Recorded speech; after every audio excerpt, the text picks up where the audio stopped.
Hello and welcome back to The Great Beyond. On this channel, we discuss stories of near-death experiences resulting from clinical death. Today we have a story from a male who had a near-death experience after a heart attack resulting in clinical death. If you like this kind of content, then please consider subscribing to the channel. Now let's get right into the story. Shortly after my first few sips of my morning coffee on the day in question, I felt an odd discomfort in my upper chest, rather like one feels when one swallows something that doesn't quite go down. I drank some water, but the sensation did not lessen. To the contrary, over the next hour or so, it increased, and I felt quite tired and physically ill. However, I had a very important project to complete at work that morning, one which one of my co-workers needed done as soon as possible for a critical case on which we are both working. So despite feeling progressively more unwell, I decided to go to work, get the project done, and then likely return home. It was quite difficult getting to work. My usual 10-minute walk to the subway took nearly twice as long, and for once I actually rode the escalators rather than walking down or up them.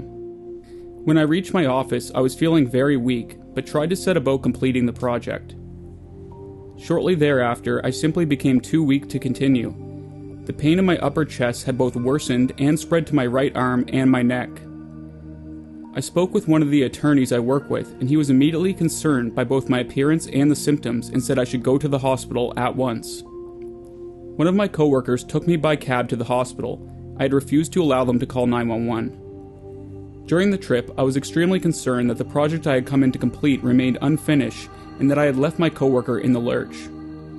After getting into a wheelchair brought by one of the hospital personnel, I passed out in the emergency room and awoke briefly, lying on my back with numerous people bending over me, removing my clothing, and pasting various little white tabs to my chest.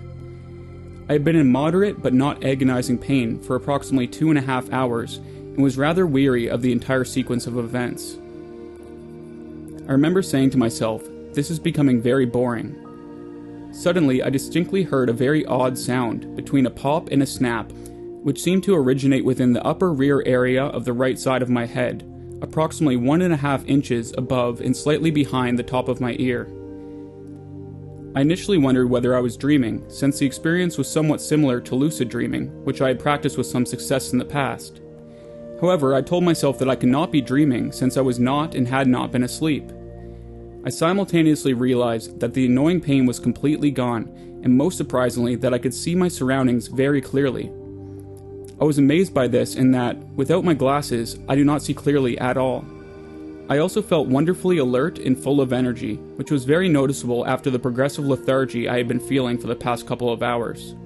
I saw a number of people working on something to my left, and I knew that I was the object of their concern and efforts.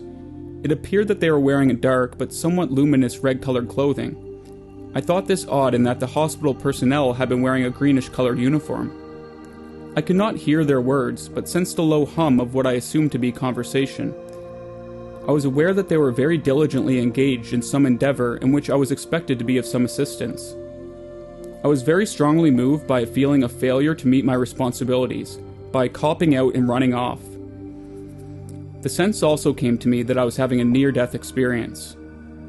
"Aha, so that's what this is," I remember saying to myself, and also that it isn't supposed to be like this.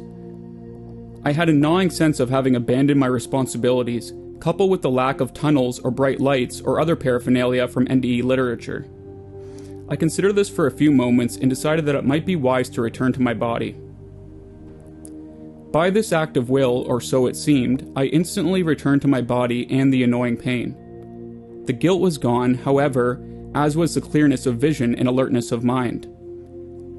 Back in my body, I thought for a moment and wondered if I could get out again. I was very uncomfortable at that point. Instantly I went back out, only now the working figures were in front of me instead of to my side. There was no noticeable sound during this exit. Again, I could see very clearly the pain was completely gone. However, the sense of failure in doing my duty was back again. This time I gave serious consideration to the value of staying where I was and dealing with the sense of failure or of returning to my body.